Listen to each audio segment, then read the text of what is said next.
Hello everyone, I am Aswani, Assistant Professor, Department of CSE AIML at MLR Institute of Technology. Today we will discuss exhaustive searches. Let's see the overview of the presentation.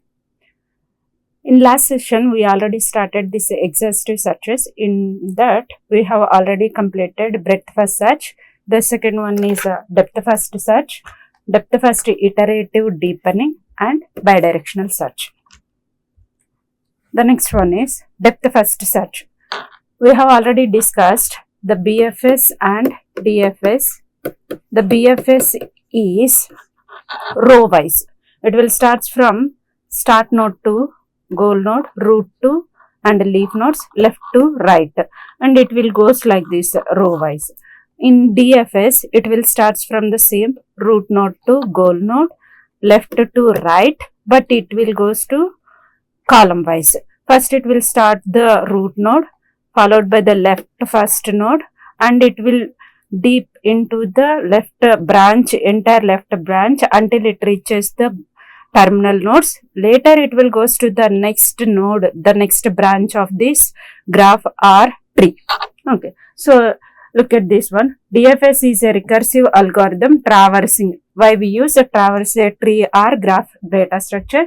It is called as the depth first search because it will start from the start root node to and follows the path to its greatest path node before moving to the next path. So it will goes to the in column wise.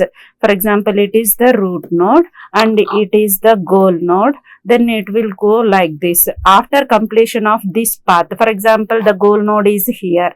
Then if it is some another node, first it will goes like this. Then it will comes like this. Then it will reaches this goal node. So the DFS uses the stack data structure for its implementation. Then next, this one is the algorithm. So here this requires the start and goal states of the problem. And local variables open, closed means whatever it is visited or it will be explored, that will be put into the open. After visiting, that will be placed into the closed. To pronounce such a node, for example, root node, later it is explored, then that is called as to pronounce a node. Then we take it as a record X. Then after exploring, the nodes are called as successors. Then one Boolean variable, true or false values. The next output, if path is exist and it is found, then it is written as yes, otherwise it is no. Let's see the method. Initialize open list initially. For example, here it is a start node. Then initialize this S into open. Okay. Open list with the start and nil and set closed as a empty. Then found equal to false. Later, to iterate the nodes from root node to the goal node, we have to take the help of loops. Open not equal to pi. S, it is having the S start node. Then found equal to false. Initially it is false. Then do remove the first record. Initially the start node is there in the open list and call it record X. So already I said to pronounce the node, we have taken a variable called record X. Put the record X in front of the closed list. This one is the open list. Whenever we started exploring, that nodes are placed into the open list. After visiting the nodes, that will be placed into the closed list. So S will be moved into the closed list. Next, if state X of record X equal to goal, then checking the condition. If this is S is equivalent to goal or not. Yes, then the found equal to true. Change the value of found, that will be true. If it is not the start state, record X is not equivalent to G, then perform expand operation on state X. So we need to perform the exploring operation on S, producing a list of records called as successors, whatever there. For example, A, B, C. All these are called as the successors of this S. Okay. Record that is already in the closed list. Insert successors in the front of open list. Now A, B, C are need to be placed into the open list.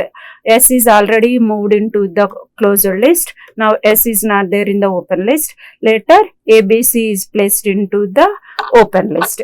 Again it will goes to the while, and again it will check the same condition. It will be repeated until it reaches the goal state, means exploring the nodes and keep into the open list. After that take one node and compare this node with the goal node. If it is S, then it will changes the found variable as a true. Then it will comes, if found equal to true, then return the path by tracing the through the pointers.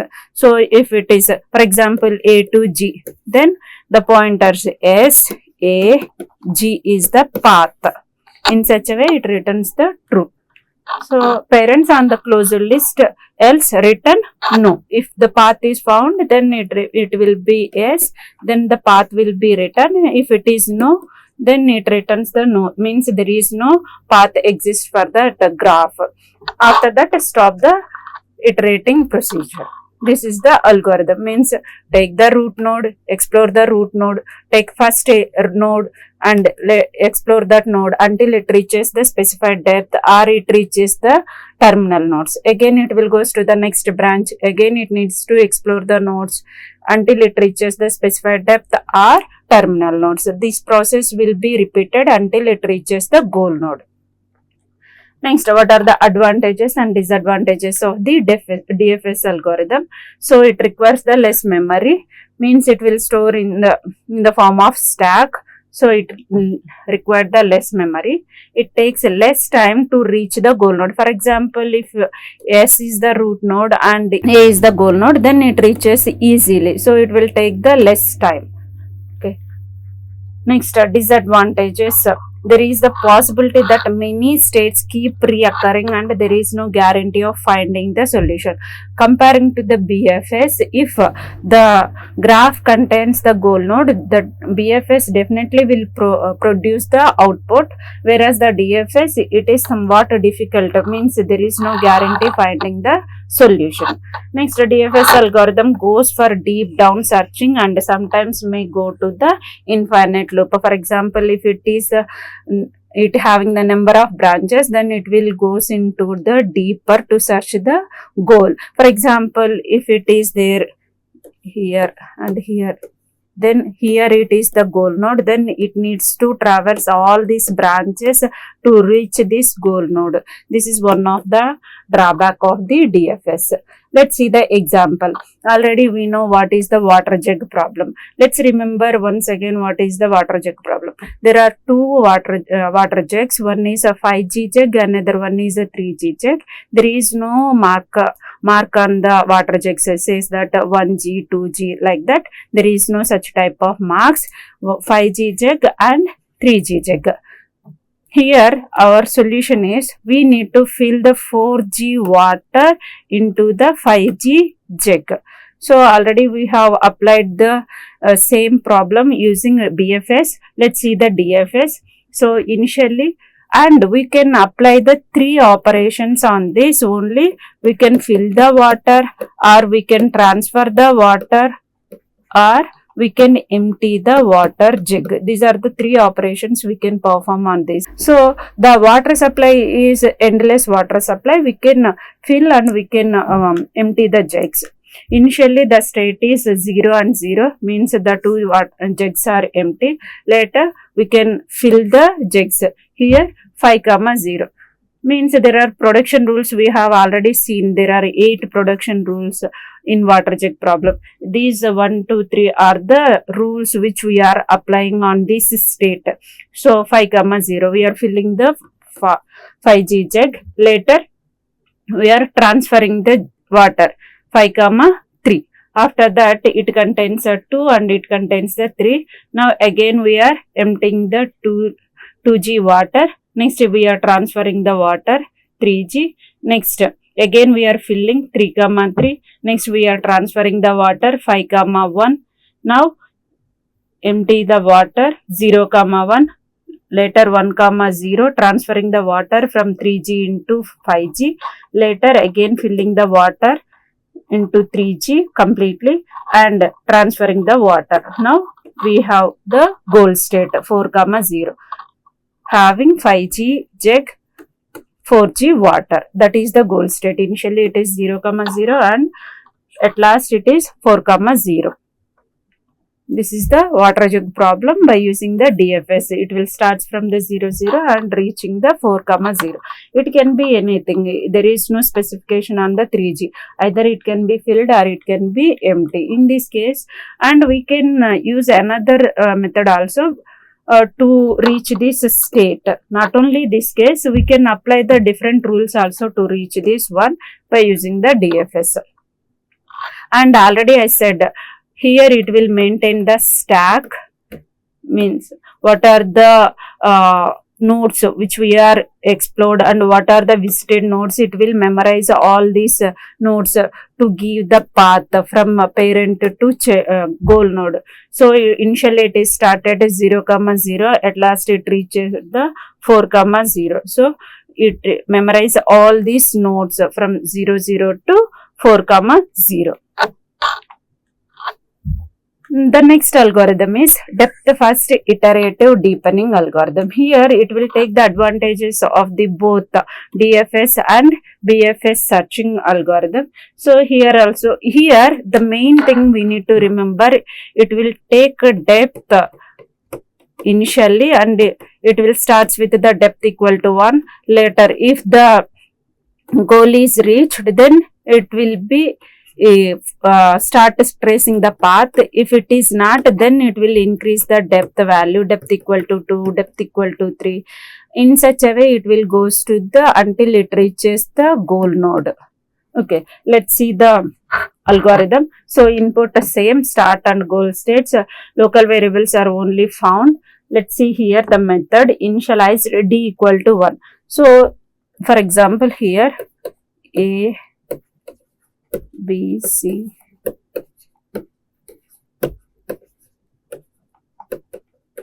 I, J. For example, here H is the goal node. For example, consider like that. S is the start node and H is the goal node. So initially it will take depth equal to 1, depth D equal to 1. So it will start from tracing. Here it is D equal to 0. In this here it is D equal to 1. It will start S and it will start DFS algorithm SA. So it reaches only depth equal to 1. Then it will goes again S, later B, later C. Each and every time it will check the goal node. When it reaches A, then it will check for the goal node whether A equal to H or not. No, it is not. Then again it will goes to the B, B equal to H or not. No. Then again it will goes to the C, C equal to H or not. No. Then it will change this depth value D equal to 2. Then with the specified depth value, it will search for the goal node. S equal to H, no. Then it will comes to the A equal to H, no. Then it will goes to the G equal to H, no. Then again it will goes to the H equal to H. In such a way, it will take the advantage of DFS and BFS in the depth first iterative deepening. So perform a depth first search from start to depth D. Initially depth equal to 1. If goal state is obtained, then found equal to true. Else discard the nodes. Whatever nodes we visited, we need to discard all the nodes. Again we need to increase the depth value D equal to 2. Again we need to start from the initial state S equal to R.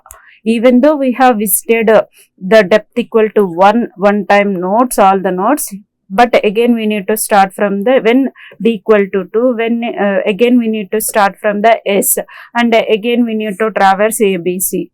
Means here S, A, G. No, then it will go to S, A, H. This is the path. So nodes are generated in the search of depth D. Then D equal to D plus 1. Again it will goes to the found equal to false S. Perform a depth first search. It will start from the S. So in that way it will reaches the goal node. Next, advantages. So DFID expands all the nodes at a given depth before expanding any nodes at a greater depth. So D equal to 1. Then it will start from the starting node to D equal to 1. When it is D equal to 2, it will start from the start node to D equal to 2. So even though the graph contains the D equal to 15, it won't goes to directly to the D equal to 15. The specified depth only it will search for the goal node. It is guaranteed to find the shortest path or optimal solution from start to goal state. Here it uses the order of D space. The disadvantage is wasted computations. Means when D equal to 1, we need to traverse all the nodes. When D equal to 2, again we need to traverse all the nodes. When D equal to 14, for example, when D equal to 15, our goal node is there. So till D equal to 14, we need to traverse 14 times all the nodes. So that is the disadvantage here.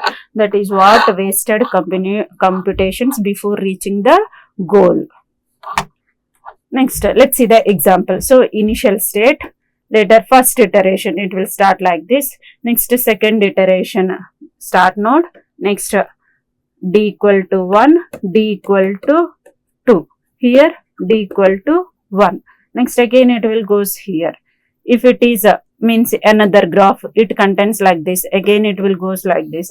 In third iteration, D equal to 1, D equal to 2, D equal to 3. In such a way, it needs to go back to the previous nodes to traverse the next nodes. The last one of the exhaustive searches are bidirectional search. In the bidirectional search, it will take two simultaneous searches. It will start from the starting means a forward search and backward search. The forward search will takes place from the start node and backward search will takes place from the goal node. So at one point, these two, the forward search and backward search will meet. That is the middle of the point, and from the forward search and backward search, it will take the path. The parent links will be there, and whatever links are there, it will trace all the links and it will find out the shortest path like this. Okay, for example, it will start from the S, A, here G to A. Then it will take this path, S, A, G is the shortest path.